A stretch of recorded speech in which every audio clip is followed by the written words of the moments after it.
Alright, hello everyone, welcome back warrior students. So the new raid ID is coming to an end soon and I hope you all had a lot of fun. I hope you all killed as many bosses as possible and I obviously hope you all got some nice new gear pieces.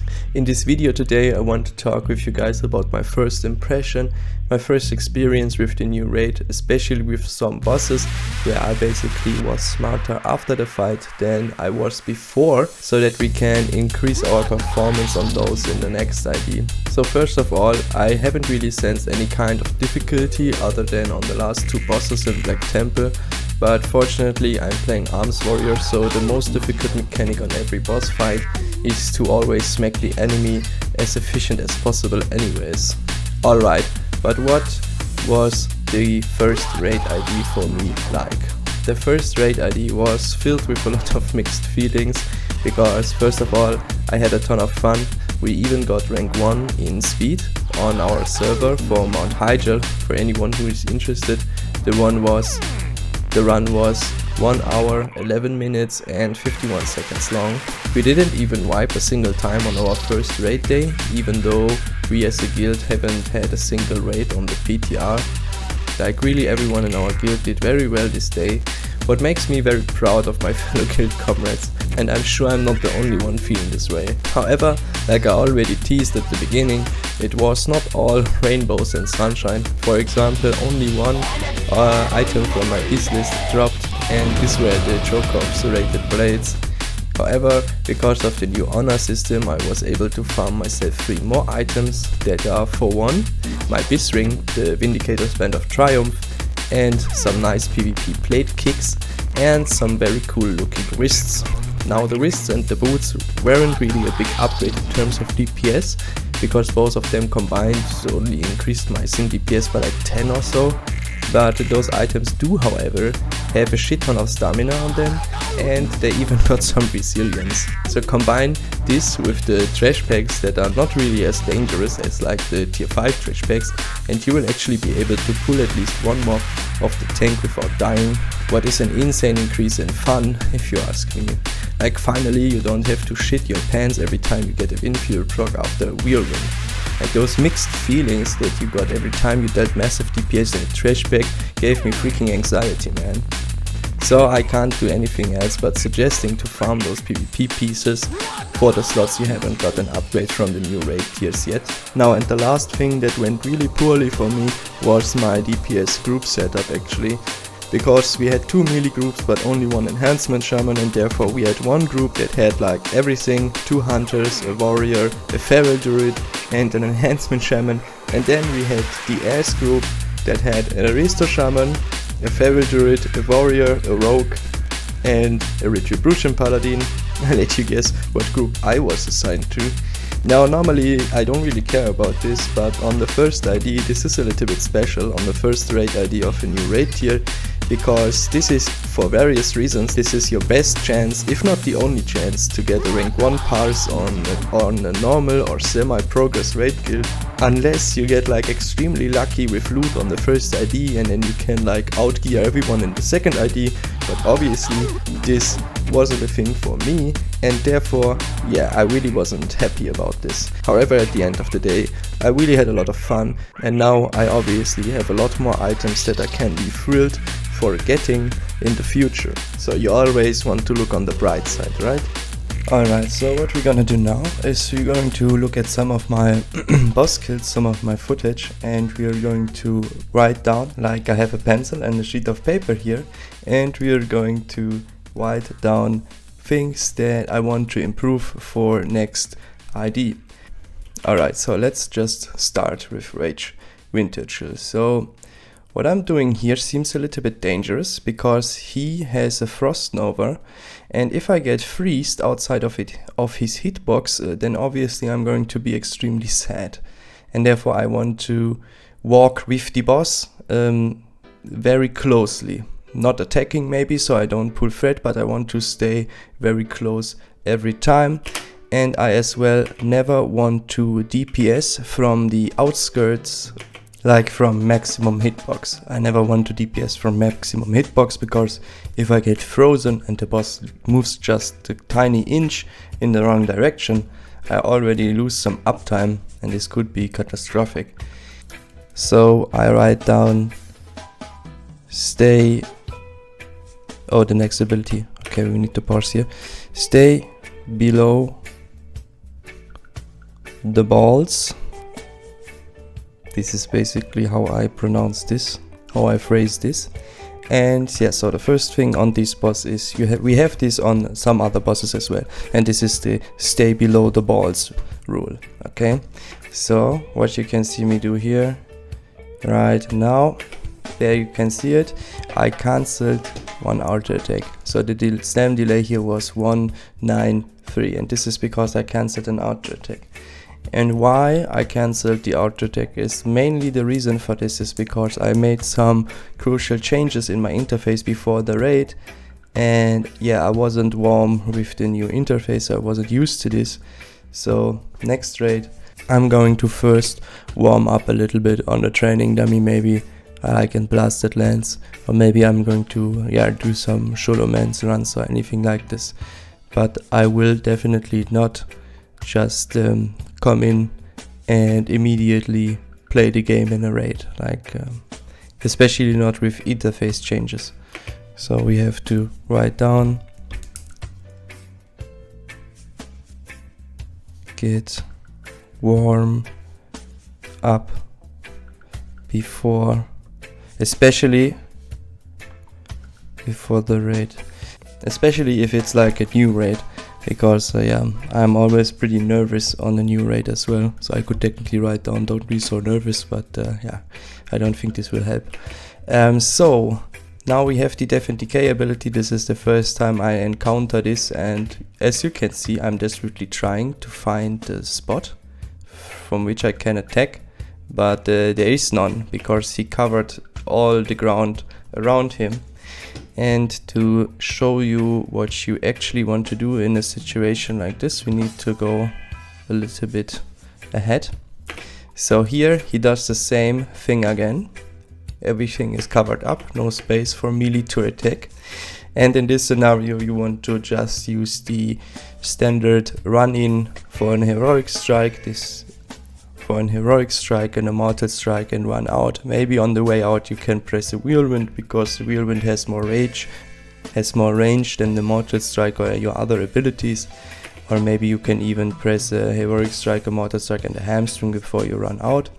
I want to have my health stone ready for this, and maybe use a bandage here or there, so that I can mitigate the damage that I take a little bit here. But yeah, so I write down if there is no melee space, use hit and run strat, or with other words, Death and Decay deals no damage.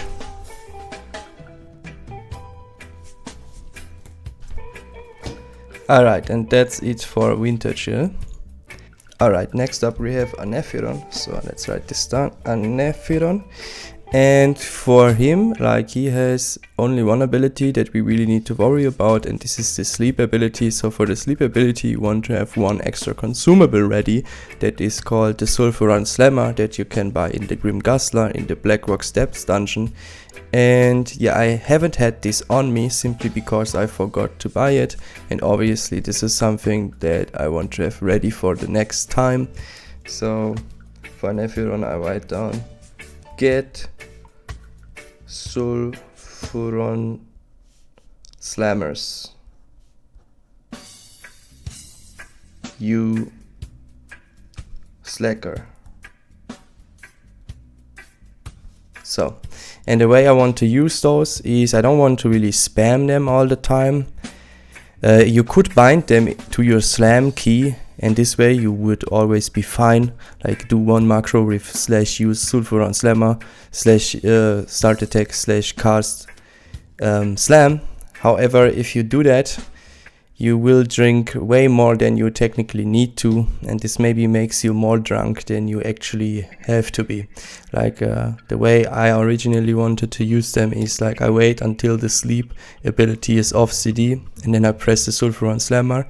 The buff holds up for 6 seconds, and then I wait until I see Anetheron cast his sleep ability.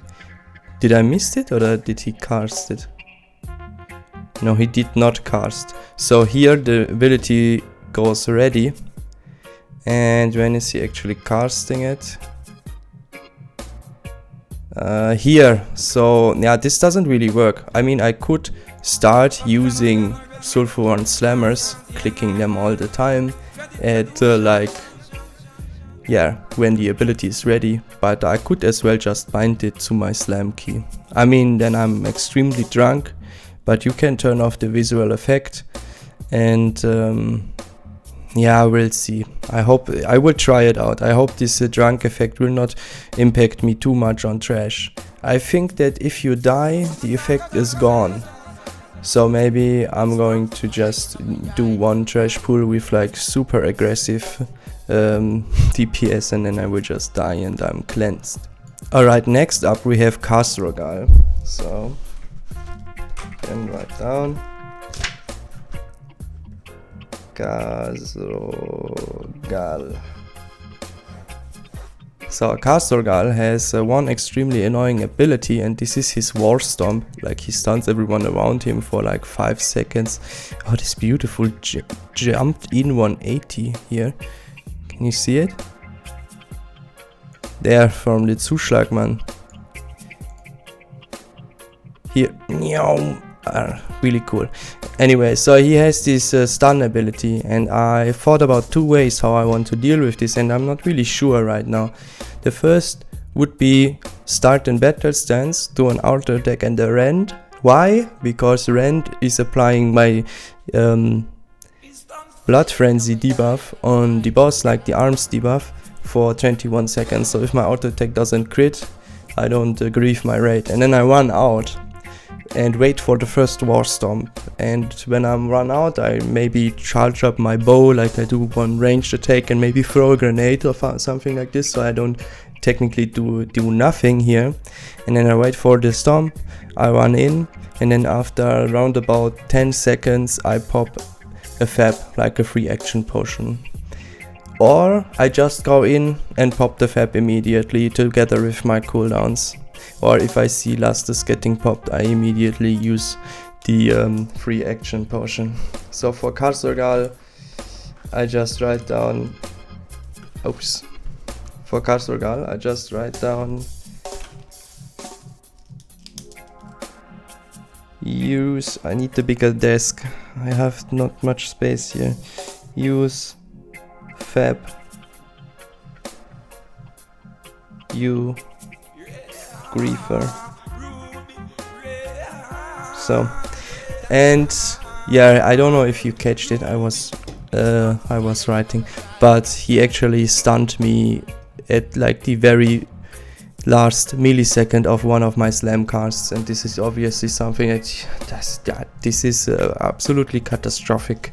You don't want to have that happen ever again. So yeah, I highly recommend you want to use a fab here. Alright, the next boss that we take a look at is this one. What was his name again? Can you target him, please? Yeah, Azgalor. So it's like a column Azgalor.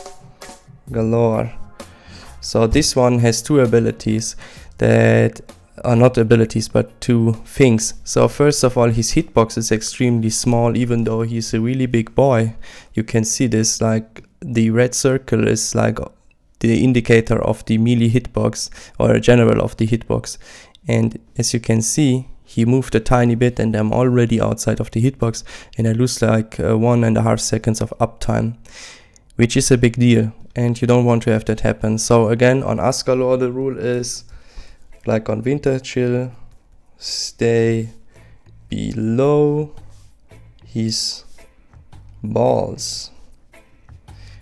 Alright, and then we have the Rain of Fire ability, that deals not a lot of damage, and the damage that it deals is like in very small chunks. Like you can see this, I think Krab is standing in the Rain of Fire, so it deals 1.2k per tick, so you can calculate the damage really well, and every time you have something that deals like more or less quicker damage in smaller hits, it's way easier to get some rage out of this ability without actually dying, and therefore we are going to try and use, so I'm gonna write down use Rain of Fire for rage gain if possible. So next boss. Alright, so the next boss is Archimonde. Archimonde. This is the guy who refused to drop my sword, the Catalysm Edge, and I hope this week this will be better. So I can already write down, let's pause this real quick. Loot your sword, fool. Alright, so here we have again a couple of things. So first of all, the Rain of Fire spawns on the edge of the hitbox, so if you stand below his balls, you are safe. So we're gonna write down again, stay below his balls. On his balls? I don't know, but yeah, stay below him. And this has more reasons than only the fire that is spawning on the outside of the hitbox circle. And this reason is if he targets you with the airburst ability, like this, and this is right now, yet now there is an assumption. I'm gonna do an assumption because I never got hit with the airburst ability, so I don't know how it really works, but I must assume that you can charge mid-air back onto him, because this is how it usually works out. And if you stay very close, then you have a bigger chance or a higher chance, or you have more time. Oh, look at those crits, by the way, baby. That's a nice, look at this. 4.36, 4.33 and 3.4 all in one screen. Very nice. But anyways, I got distracted by the big crits here again. Yeah, if you are very close and he uses the airburst ability on you, you have more time to react with your intercept. So I would suggest stay below his balls. If you see him cast the airburst ability, get ready to immediately hit your intercept. Now obviously if this doesn't work, you want to use your Tear of Elune as late as possible. So let's see, is there anything else? Ah yes, the fear ability. So with the fear ability, there's a little bit of a problem going on. Like obviously you don't want to get feared, like you don't want to rely on the tremor totem to tick, because this could mean that you lose like 3 seconds of uptime. But at the same time, if you use your Zerker Rage when the fear is off cooldown, like we will see shortly here, I think this is the time it happened. So yeah, I use my Zerker Rage here because I see the fear is 3 seconds away from being casted, or from being ready, because this is what this means. The boss's abilities and the abilities have cooldown, and this is what DBM shows you over here.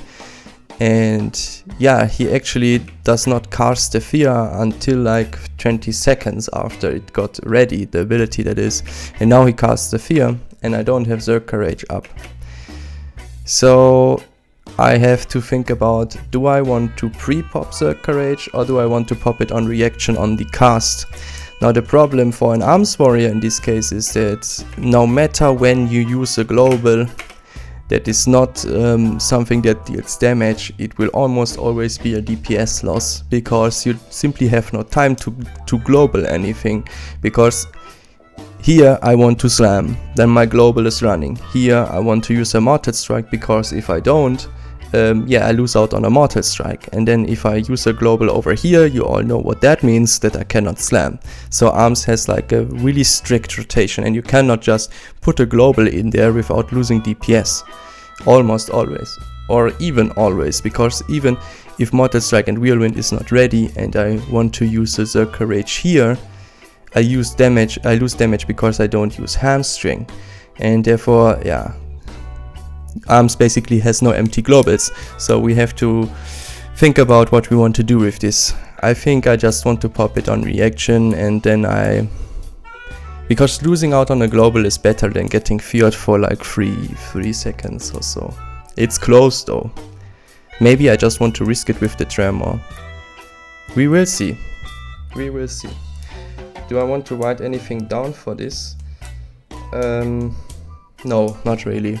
It's just, it stays the same. I'm not sure how I want to handle this. Maybe you guys can help me out with this. So, and then we have the nice long execute phase where you can like exercise your execute rotation a lot on this boss, which is kinda nice. So I didn't got to find out how much damage the fire is actually doing to you. But I wouldn't really suggest using the fire on this boss to get extra rage, because you want to stay as healthy as possible, because you know if someone dies, everyone takes a little bit of damage. So if there are 2 people dying and then you die because you stepped into the fire, then you obviously wiped your raid more or less, and this is something you don't want to do. Unless, again, maybe you didn't have rack up, or maybe your DPS is very shitty in this particular try. Obviously then you can wipe the raid, because then you get another try. But yeah, nothing you should do with your guildmates, I guess. So next boss I want to look at is Supremus, I guess. Why is this in this video? Because I don't think that there is actually something that I want to change. Yeah, but there are some things that I wanted to tell you guys. This is why this is in here.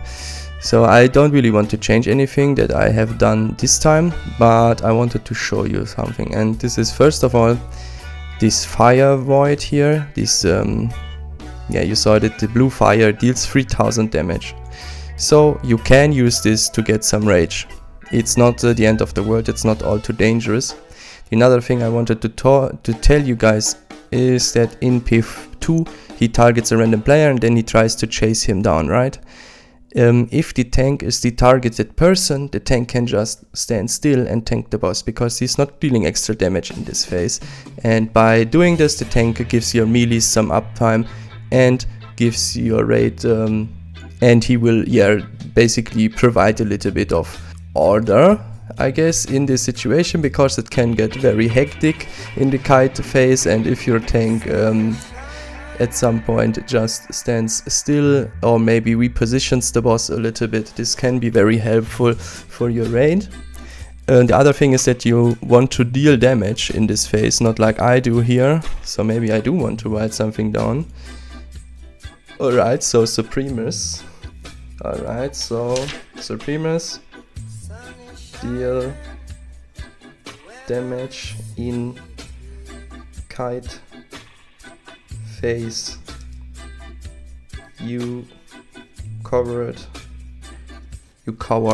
So yeah, this is like it works a little bit the same like on the first ad on KT. Like here you can see Citor gets a focus and he has 10k threat. So if I go above this 10k threat, he will change target onto me, and I think you don't want to have that happen. But 10k threat is it doesn't sound like a lot, but you don't deal 100% of your damage as threat in Zerker stance, and therefore you can deal some substantial damage. Like you can totally do like an archer attack or 2 and a mortal strike, anything like this. You should definitely not do nothing like I do here. Alright, do we have anything else to say about this boss? Yeah, the volcanoes, they deal 5k fire damage per tick, so this is a way bigger number than the 3k from the fire ground effect, so stay away from the volcanoes. Maybe you can see it here. Okay, this volcano dealt 3.4k, I had one volcano in this fight hit me for 5k, this one. The geyser. Volcanic geyser it's called. Here 5.2k almost, like at this point I was extremely scared on those geysers. But yeah, here we have some very unfortunate things happening very soon, where the boss stands like in the middle of a lot of geysers and nobody can really attack. Yeah, this one here. He stands here in this war zone for a very long time, and yeah, most people can't really go in there and attack him. I don't know how the tick frequency of the geysers is. Maybe if he hit you once, you can actually stay there for a lot of. No, you cannot. Like, look at the damage I just took. Yeah, extremely annoying situation here. Definitely don't want to have that happen next time, but I can't really control this. Now we have the execute phase, where I use the fire void here and there, or try to at least to get some extra rage for some extra executes here and there. You can see me using this, and yeah, you should do it, especially if you see that the boss fight is already over kind of, and you can obviously do that.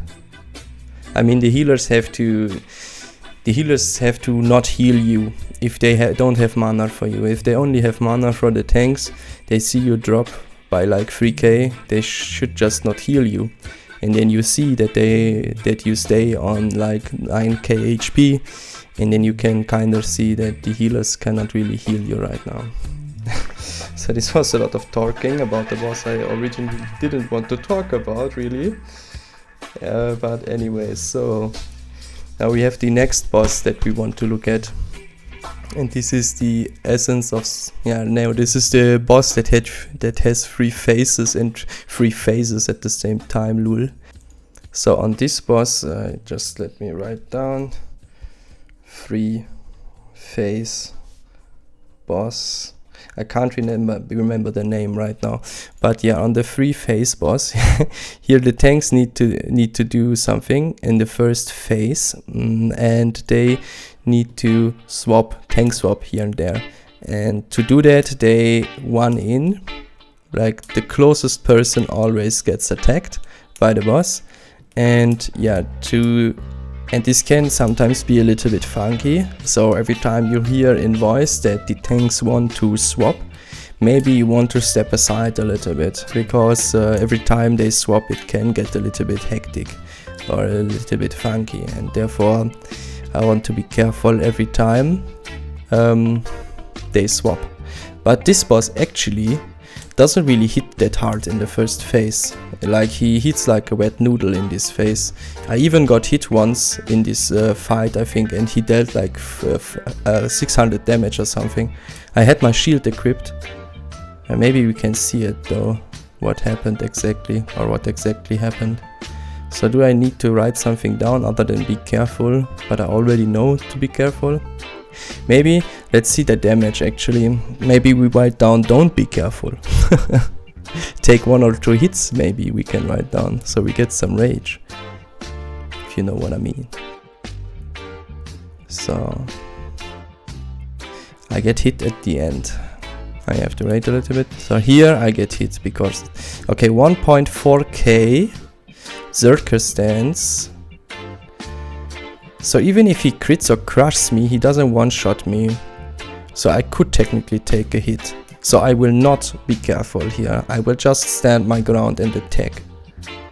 But why is Laser Bearman down? He tanks for too long. He drops down very slowly. So he's tanking for too long. So he is not dying because too much damage. Alright, so we write down 2 phase boss. Phase 1. Don't be afraid to take a hit or 2. So next up we have the ghost phase.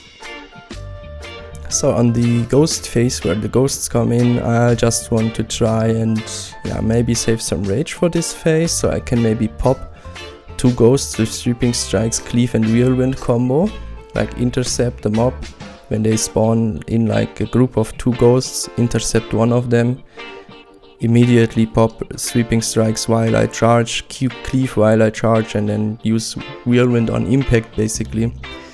Yeah, maybe I want to do this in this phase, because with this you can deal like 30k damage almost in a split second. But this would be a nice idea. Alright, so phase 2. On this one, phase 2, I want it to be a little bit more aggressive, I can already tell, because you can see me here being extremely careful. But I don't think that I can kill myself with only 1 global, even if I get like really lucky procs, if I stay above 55%. So what I'm gonna do next time I'm on this boss, I'm going to make a weak aura, and this weak aura is going to basically make a huge alarm when I drop below 55%, or maybe we can start with 60%. We make a weak aura that makes a huge alarm if my health goes below 60%. And yeah, this way I can manage this phase a lot better. Okay, so we write down, make a weak aura for HP below 60%. Alright, so phase 3. Yeah, the tanks have to do anything here to cheese the threat a little bit. I didn't really understand what they're doing, but it worked out, I guess. So phase 3, I want to have all my cooldowns ready in this phase, obviously. I can see if I can pop my 2 minute CDs in the phase 2 actually. Let's see. Let's go back here real quick, sorry about that.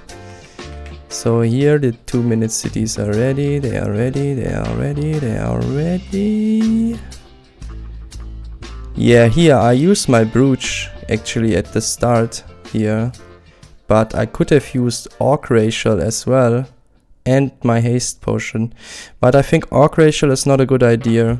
I really think that it's not a good idea, because then you get less healing.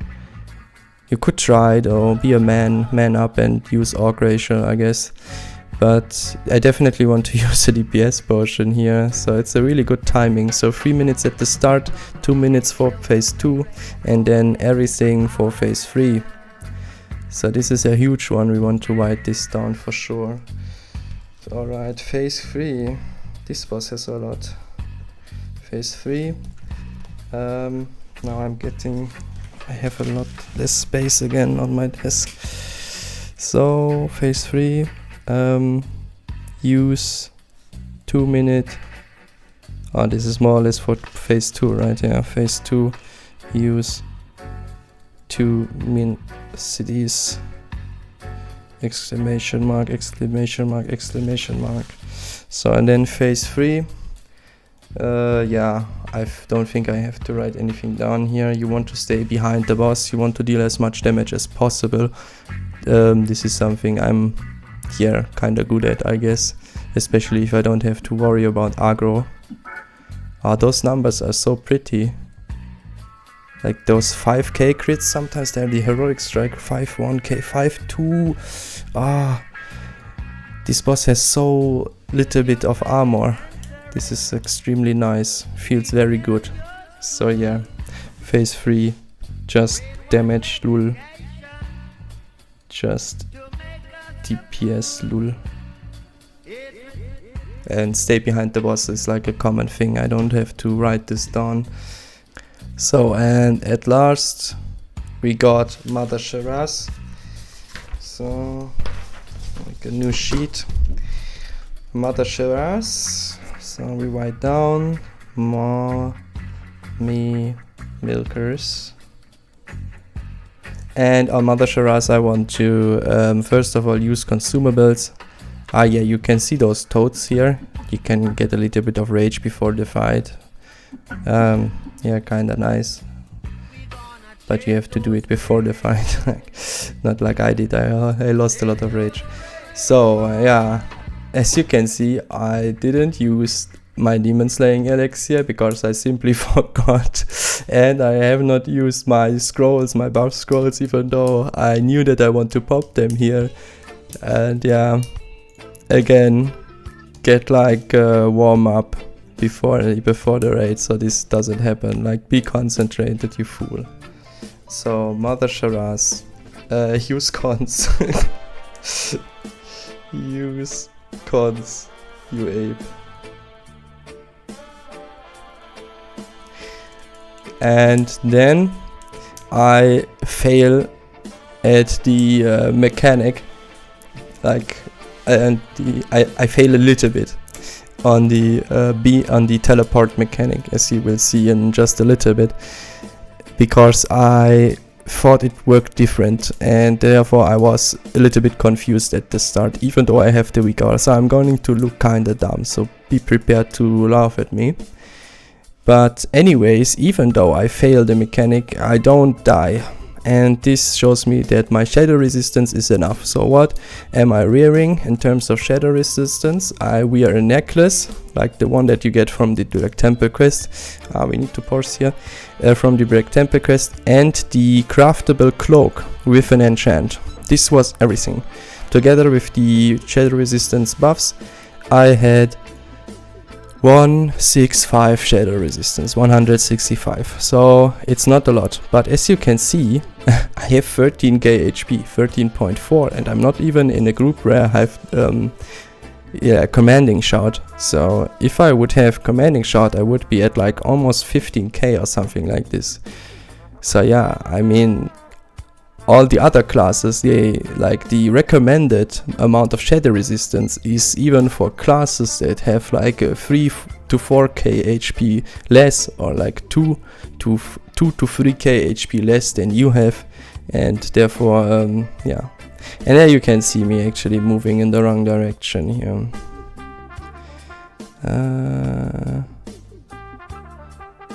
Now I fucked up a little bit. So we're going to look at this embarrassing part again. So I run in the wrong direction.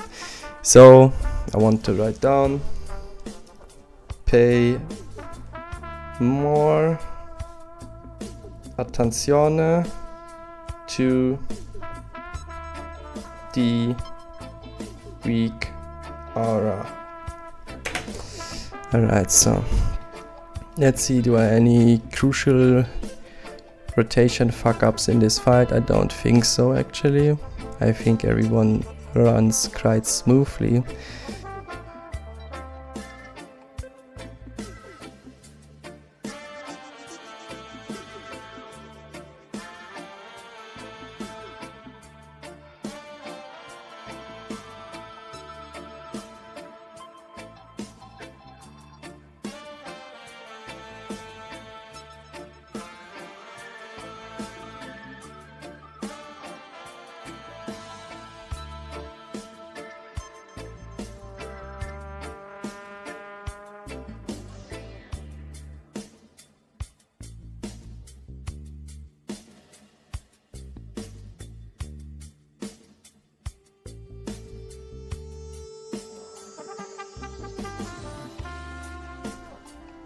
There you can see me use a technique, actually, or something that I like to do.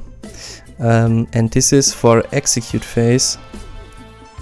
Let's skip ahead, skip back. So for execute phase, sometimes if I get an overpower proc, I like to go to battle stance, actually, because then you can use your overpower proc, and it's really easy to go for an overpower proc in execute phase, because every execute you do drains all your rage, so you don't lose any rage from swap. Oh, what was that? Sorry, we need to look at this again. There. What the fuck, dude? Look at this. Oh my god, those numbers, man. Oh, this makes me so happy. 6k execute and a couple of almost 3k auto attacks. Oh. This is what it's all about, man. Oh, again, so nice. Yeah, with all this armor pen that will come soon, yeah, the numbers will be absolutely insane. It will be so much fun. Shoulder tokens, man, pretty nice. Obviously I didn't get those.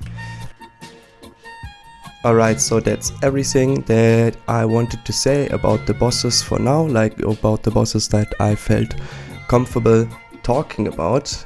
The next video, the next educational video about boss fights will be most likely not before Monday, because our last raid day this week is on Sunday, so yeah.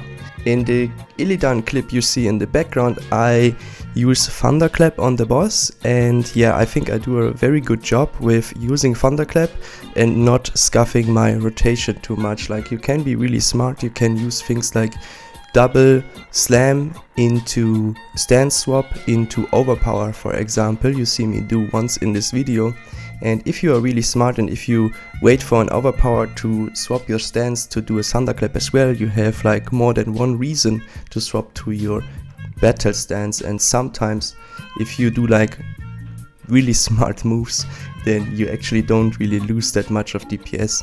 And I thought about doing a video about this, but I'm not sure right now. Maybe you could, maybe that's something you could write into the comments if you want to see a guide on, yeah, holding up debuffs and still being able to perform relatively well in terms of DPS. But yeah, as always, I hope you learned something today. I'm sure you did. And until the next one, stay tuned and take care.